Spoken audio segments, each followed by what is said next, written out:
Ito guys, yung pinakabagong portable SSD ng Samsung. Ito yung kanilang Evo T5.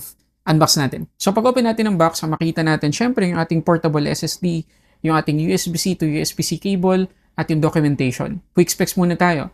Itong T5 Evo Portable SSD ay 5GB drive na merong sequential speed na up to 460 megabytes per second at may 2 meters drop resistance. Kaya kung on the go ka, lagi nagta-travel, saktong-sakto to sa'yo. Hindi lang to basta maliit in form factor, napakagaan din dahil 102 grams lang at pwede mo ding lagyan ng lanyard or isabit somewhere for easy access dahil meron siyang hook. Para sa quick performance test, makikita nyo na consistent yung speed niya habang nag-transfer tayo dito ng almost 6.2 gigabytes na file gamit yung USB 3.2 na port at natapos yung transfer in just 16 seconds. Kaya i-visit nyo na guys yung official Samsung storage store sa Lazada at sa Shopee para sa updated pricing ng portable SSD na to.